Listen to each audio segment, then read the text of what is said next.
आप सभी का स्वागत है, अभिनंदन, नमस्कार। मणिशंकर अय्यर जी फिर से प्रकट हुए हैं। उन्होंने किताब लिखा है, अय्यर की आत्मकथा। आप सभी जानते हैं कि मणिशंकर अय्यर जी को एक फ्रिंज एलिमेंट के रूप में प्रस्तुत किया जाता है। दरअसल वो फ्रिंज एलिमेंट नहीं है। गांधी परिवार के सबसे निकटतम व्यक्तियों में से अगर कोई व्यक्ति है, कोई राजनेता है, और आज से नहीं, शुरू से ही कोई व्यक्ति है, तो उनका नाम है मणिशंकर अय्यर। यह कहना अतिशयोक्ति नहीं होगा कि वो गांधी राज परिवार के मुकुटमणि हैं। गांधी परिवार का जो मुकुट है, उनमें जो सर्वोच्च चमकता हुआ मणि है, वो मणिशंकर अय्यर जी है। तो स्वाभाविक रूप से अगर कोई आत्मकथा मणिशंकर अय्यर जी की लिखी गई है और कोई स्टेटमेंट मणिशंकर अय्यर जी देते हैं, तो वो केवल मणिशंकर अय्यर जी का स्टेटमेंट है या उन्हीं के भाव हैं, ऐसा नहीं है। जिह्वा मणिशंकर अय्यर की है, विचार गांधी परिवार के। One should be extremely clear, whatever Manishankar Aiyar ji writes, speaks and projects, the pen and the tongue may be of Manishankar Aiyar, but the ideas and the objectives are the Gandhi family. He represents the Gandhi family as none other. बंधुगण, जब भी ये चुनाव आते हैं, चुनाव से ठीक पहले गांधी परिवार अपने एक प्रॉक्सी मणिशंकर अय्यर के माध्यम से कुछ स्टेटमेंट्स रखवाते हैं, और ये जो मुकुटमणि है वो चमकता है। 2014 से पहले याद करिए, ये वही मणिशंकर अय्यर है जिन्होंने नाक भौं सिकोड़ करके नरेंद्र मोदी जी की तरफ देखते हुए कहा था कि नरेंद्र मोदी जी देश के प्रधानमंत्री कभी भी नहीं बन सकता। बन सकते भी नहीं बोला, बन सकता। मोदी कभी भी देश का प्रधानमंत्री नहीं बन सकता। ज्यादा से ज्यादा अगर वो चाहे तो आके जो प्लेनरी सेशन और जो कांग्रेस का सम्मेलन हो रहा है दिल्ली में, उसके बाहर टेंट लगा करके चाय बेचने का काम करे। नतीजा आप सबको पता है। देश की जनता ने नरेंद्र मोदी जी को, भारतीय जनता पार्टी और एनडीए को थंपिंग मेजॉरिटी के साथ सरकार बनाया।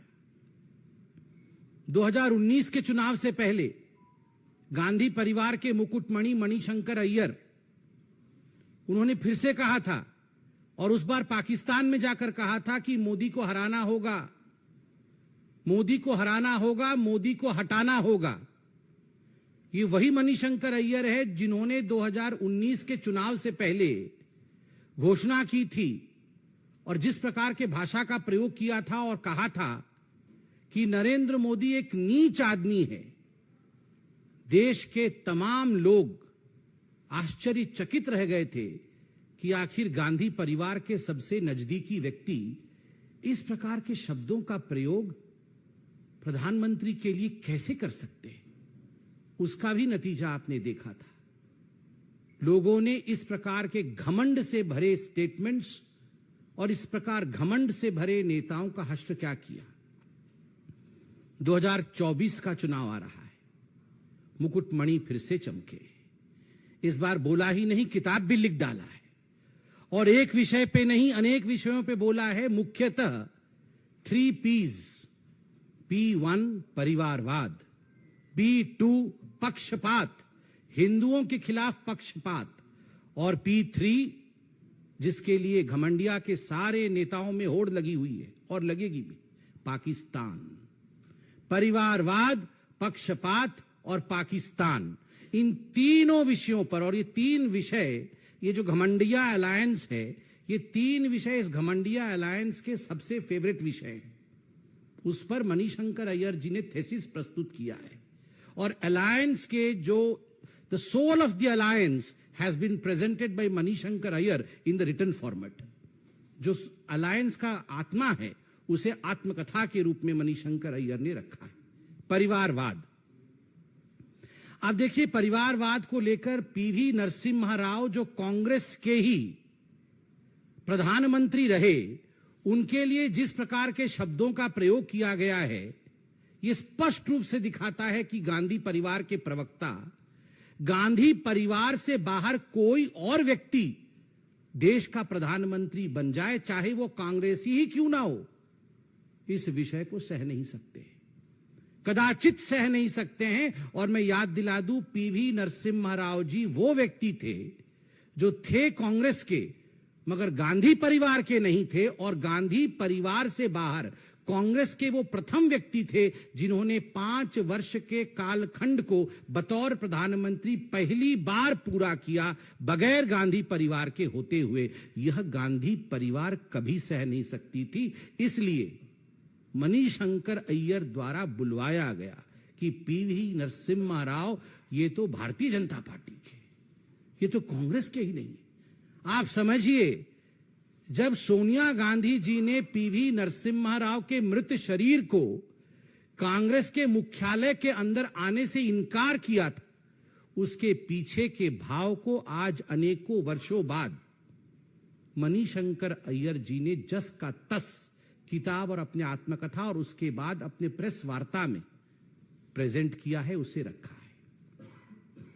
आश्चर्य लगता है कि वही मणिशंकर अय्यर है जो परिवारवाद में इतने अंधे हैं कि जब राहुल गांधी जी की ताजपोशी हो रही थी और मीडिया बंधु आप सब ने जाके उनसे पूछा था कि ये तो परिवारवाद है, इलेक्शन नहीं होगा क्या, तो उन्होंने कहा था, अरे जब शाहजहां के बाद औरंगजेब बन गया था तो कौन सा इलेक्शन हुआ था, औरंगजेब तो आराम से बन गए थे, तो अब राहुल गांधी बन गए तो कौन सी बड़ी बात है। तो परिवारवाद के इतने बड़े भक्त हैं, स्वाभाविक रूप से आज नरसिम्हा राव जी के लिए इस प्रकार के शब्दों का प्रयोग कर रहे हैं।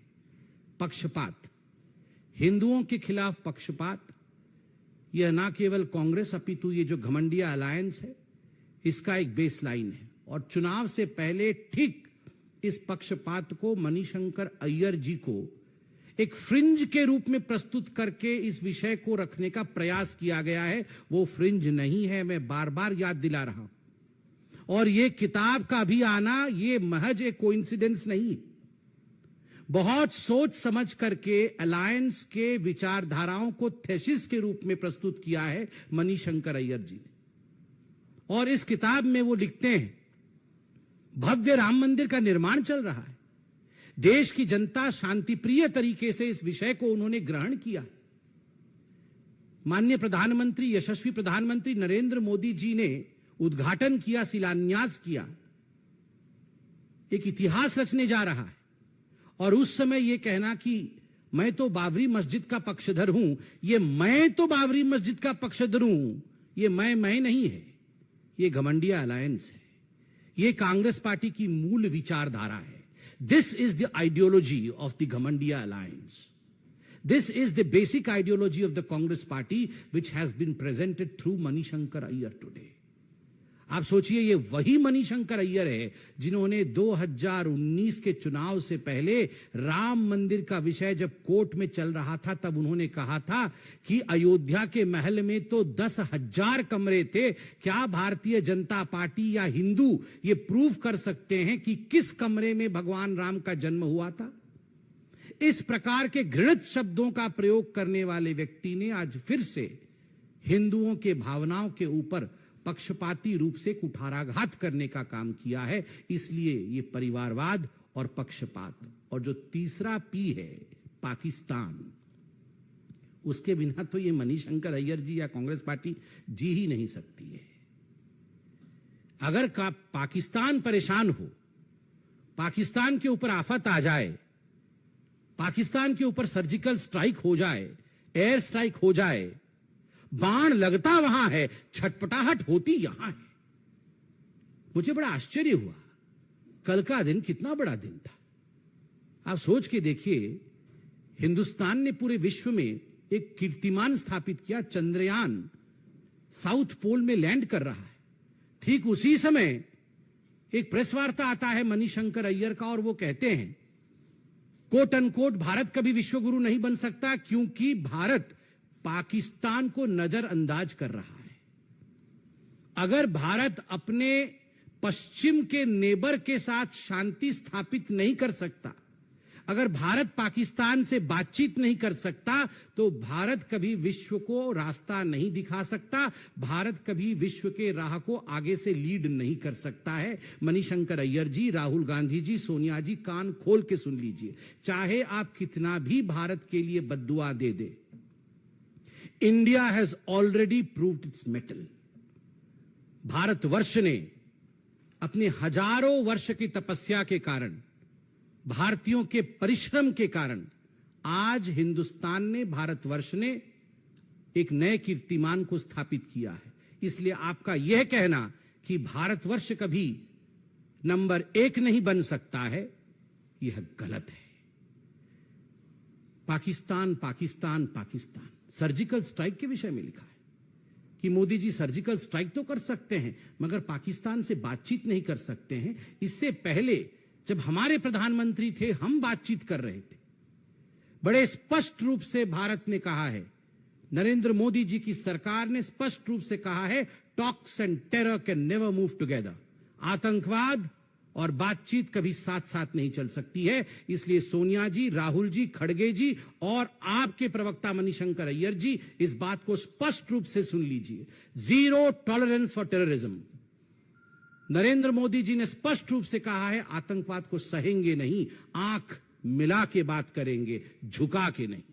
आप लोगों ने आंख झुका करके देश को झुकाने का काम किया था, आंख मिला करके नरेंद्र मोदी जी बात कर रहे हैं, जस को तस जवाब दिया जा रहा है। इसलिए जिस प्रकार की वार्ता आपकी पाकिस्तान को लेकर आ रही है, यह निंदाजनक है। मैं इतना ही कहूंगा, यह आत्मकथा केवल मणिशंकर अय्यर की नहीं है, यह थीसिस घमंडिया अलायंस की और ये गांधी परिवार के विचार है। बहुत बहुत धन्यवाद। कोई प्रश्न हो तो अवश्य पूछें। Yes Mohit.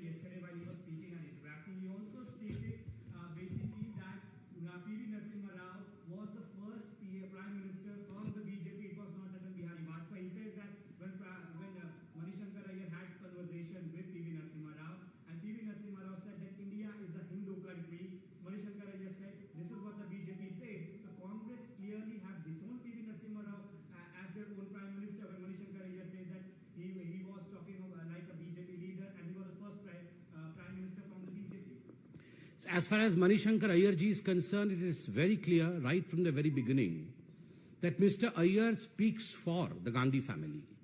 He is the spokesperson of the Gandhi family.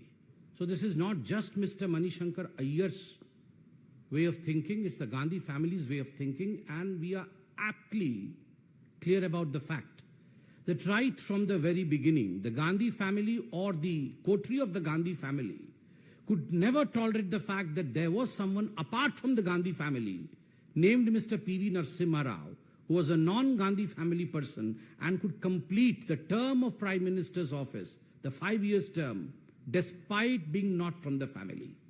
This is the reason as to why he has been humiliated in the past, and the humiliation continues even today. The humiliation was to the extent that his cremation was not allowed in the capital.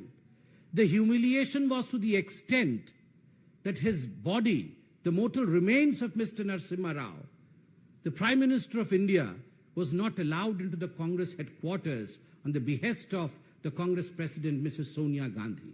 This was the level of disrespect that was shown to P.V. Narasimha Rao ji. So, of course, when today Mr. Manishankar Aiyar writes the same, I mean, this is not a matter of surprise. I believe this is their statement.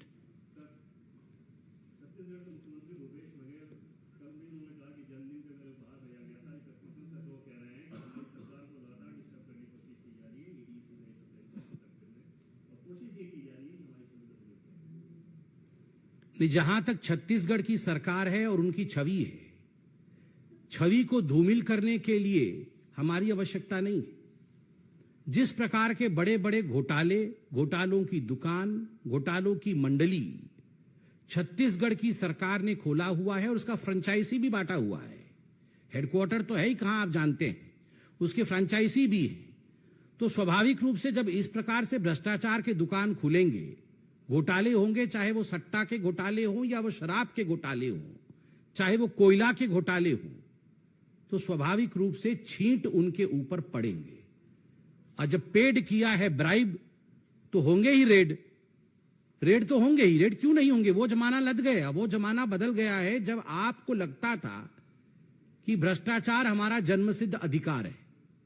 आप बताइए, आपने chargesheet देखा है कि नहीं मुझे पता नहीं, आप बताइए जिन लोगों ने चार्जशीट पढ़ा होगा, ये लगभग 37 पेजेस का चार्जशीट है। इस चार्जशीट में स्पष्ट रूप से कहा गया है एएसआई चंद्रभूषण वर्मा, ये चंद्रभूषण वर्मा जो एएसआई है, पुलिस का एक अधिकारी है, 65 करोड़ रुपए का लेन देन वो खुद स्वीकार करता है। और वो स्वीकार करते हुए रवि उप्पल जी का नाम लेता है। कौन है ये रवि उप्पल? और बाकी जिनका नाम लेता है विनोद शर्मा। कौन है ये विनोद शर्मा? ये मुख्यमंत्री के खुद के लोग। जब उनका नाम चार्जशीट में आता है और खुद ये कन्फेशन स्टेटमेंट में लिया गया है, तो आपको क्या लगता है इस पर किसी प्रकार की कार्यवाही नहीं होनी चाहिए? केवल इतना ही नहीं, कोयला घोटाला लगभग 540 करोड़ रुपए का, उसमें उप सचिव सौम्या चौरासिया का क्या रोल था? क्या आज सौम्या चौरासिया जिसके घर से नोटों के बंडल निकले थे और नोटों के बंडल को आप सभी बंधुओं ने दिखाया था टीवी में भी, क्या जब घर से नोटों के बंडल निकलेंगे तो उस पर कोई कार्यवाही नहीं? कौन सुपर सीएम कौन था? ये सौम्या चौरासिया कौन थी जो जेल के अंदर है? और कौन कौन से कांग्रेस के कार्यकर्ता आज जेल के अंदर है, ये आप भी जानते हैं। तो स्वाभाविक रूप से जब ऐसी कार्यवाही होगी, इस प्रकार का भ्रष्टाचार होगा, तो सख्त कार्यवाही होगी। शराब के घोटाले में 2000 करोड़ से अधिक का घोटाला हुआ है। 2 काउंटर खोल करके वहां हवाला का कांड किया गया है। तो स्वाभाविक रूप से कार्यवाही तो होगी, इसमें किसी को एपोलोजेटिक होने की जरूरत नहीं है। बिल्कुल सीना ठोक के कहना चाहिए, अगर जनता को लूटोगे, देश के पैसे का इस प्रकार से आप लूट खसोट मचाओगे, तो जनता के पैसे को बचाने के लिए एजेंसीज अपना काम करेगी। आप सबका ले लेंगे।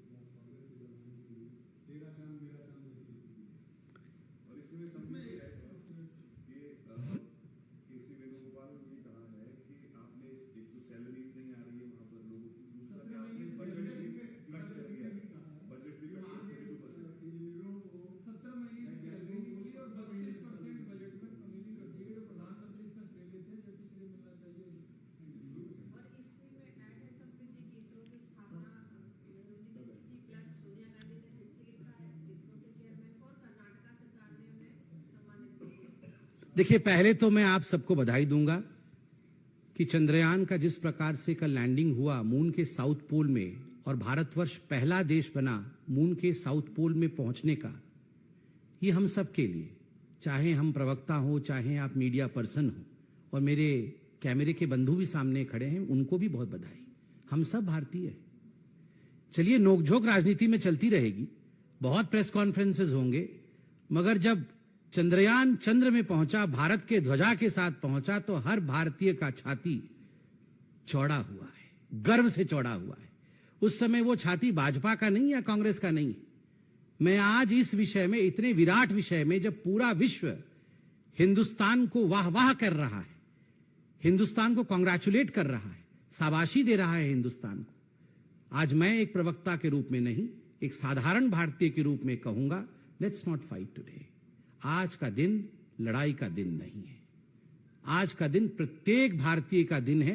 आइए मुस्कुराएं, और जो श्रेय हिंदुस्तान को मिला है, गर्व से कहो कि हम भारतीय हैं, गर्व से कहो कि देश आगे बढ़ रहा है।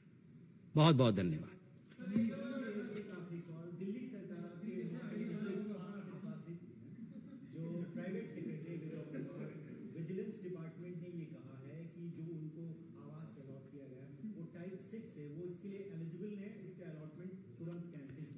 माफ करिएगा, मुझे ये विषय पर, दिल्ली सरकार की रोज की लड़ाई होती है, किसको कौन सा घर अलॉट हुआ है, पानी कितना आ रहा है, वो सारे विषय में वो मोदी जी के खिलाफ कहते रहते हैं। अब मैं ये भूल गया हूं क्या क्या हो रहा है उनका।